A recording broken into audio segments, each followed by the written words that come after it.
Jazzcast Pros. When it comes to your sleep, most of you may think the problem is just not getting enough.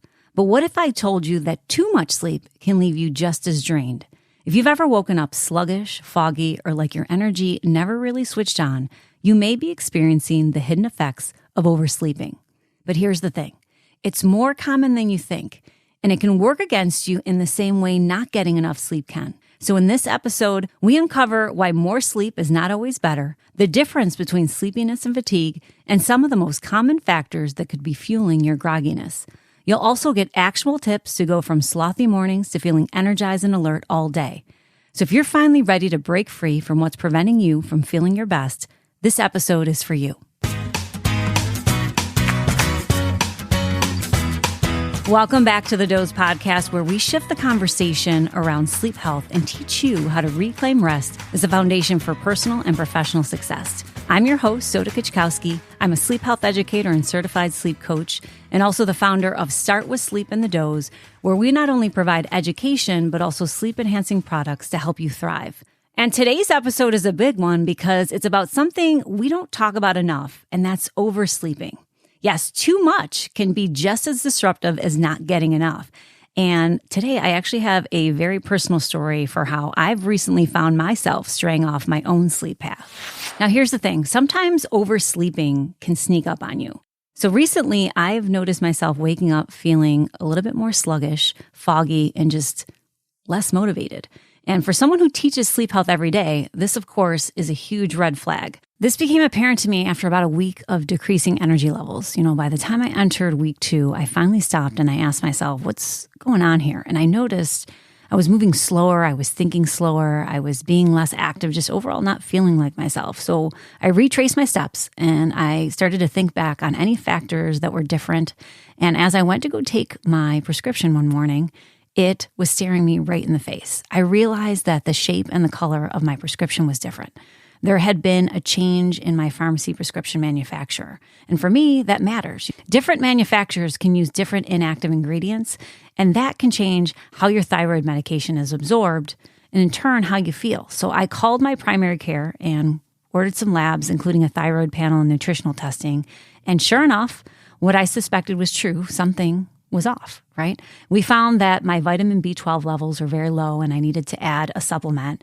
And in hindsight, the symptoms made sense. I was starting to have some tingling in my fingers. I was having more frequent headaches, which I'm prone to, but actively on a daily basis, I was struggling with it. And I was having this just overall feeling of fatigue that no amount of extra sleep could fix. I thought, am I more stressed than I realized? Is there something more I need to be doing here? And I thought maybe a little bit more sleep to help me recover because, we know sleep is a healing mechanism. But the thing is, it wasn't working. Clocking a little extra time, even timed, using these smart alarm features, didn't provide me the relief I was looking for.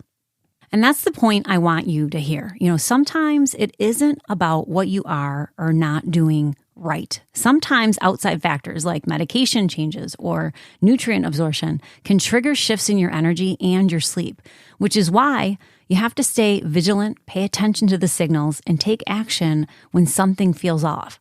So today, I want to talk about oversleeping, what it means, the risks, how to distinguish between sleepiness and fatigue, and most importantly, how to get back into balance so you're feeling your best. So let's start with the risks. Oversleeping is not harmless. Physically, it's linked to things like headaches, inflammation, weight gain, diabetes, even cardiovascular concerns. Mentally, it can increase brain fog, lower your mood, and disrupt focus. And sometimes it's not even a habit. It's a symptom of something deeper like depression, sleep apnea, thyroid issues, or nutrient deficiencies. But here's the thing, feeling like you need more sleep doesn't always mean your body is actually sleepy. And that's where the distinction between sleepiness and fatigue comes in. Now, when we're talking about sleepiness, it means that your brain and your body are craving sleep. So your eyelids are heavy, you can doze off quickly in a quiet room, and actual sleep restores you. But fatigue, on the other hand, is that drained, heavy, unmotivated feeling. But lying down doesn't actually help because sleep isn't the answer. Fatigue often points back to things like stress, poor nutrition, lack of movement, or even emotional burnout.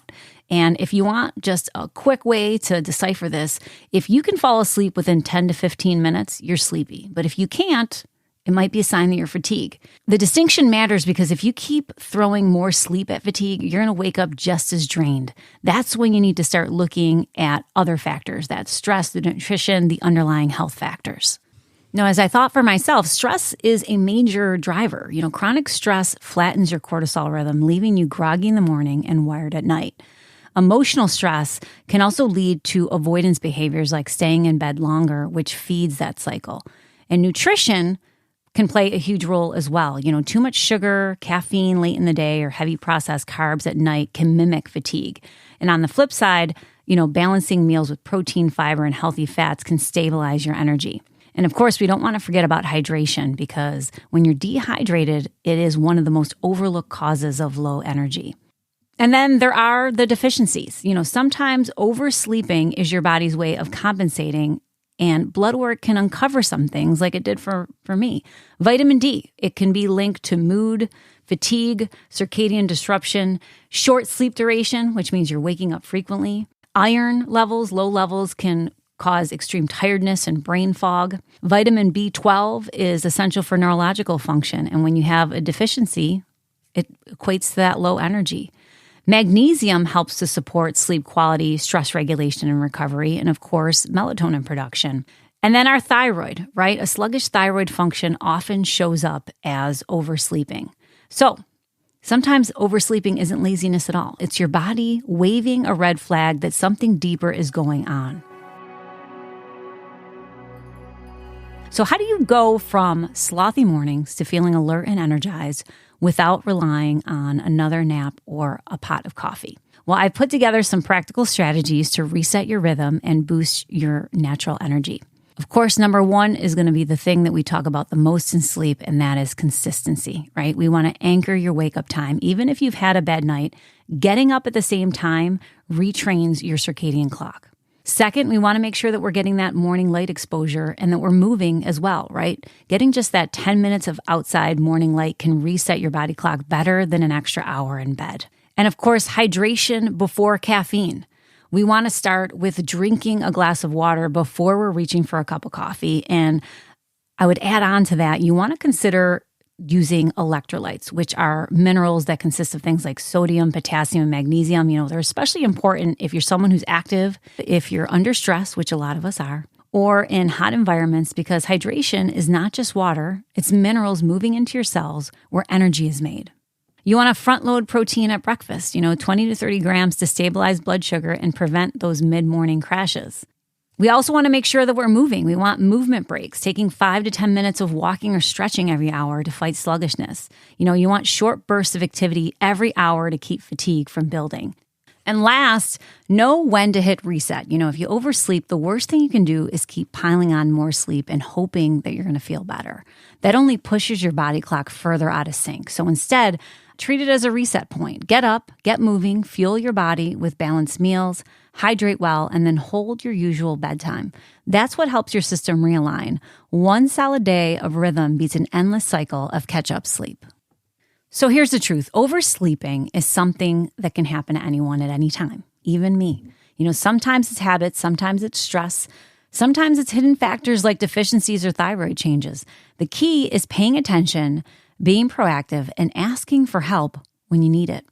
As a sleep coach, I help people uncover the real reason behind their exhaustion and create customized plans to restore rhythm, balance energy, and get them back to their best selves.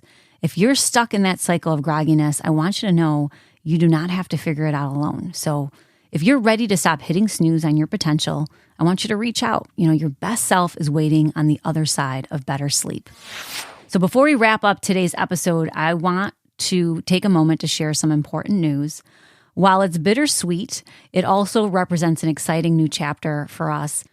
Starting in fall 2025, we're going to be transitioning fully to an online model. That means our physical spaces, our resource center and retail boutique, will be closing. And while this change will primarily affect our local customers here in Buffalo, New York, it will also expand our reach and allow us to connect with more individuals around the world through our mission. Our retail operations will move to a dedicated warehouse to support both our e-commerce shoppers and our growing corporate purchasing base. And all of our service and offerings will be delivered virtually, giving you the flexibility, access, and personalization you're seeking, delivered right into your home and sleep spaces. But though our physical doors will be closing, our mission remains stronger than ever. We are committed to deepening our global impact, innovating with sensory-driven solutions, and continue to show up in ways that matter most to you. So I'll be sharing some updates on this transition as it unfolds, and I'd love for you to stay connected. So I would encourage you to subscribe to our What's New newsletter on startwithsleep.com or thedoze.co so that you don't miss a thing. Until next week, sleep well.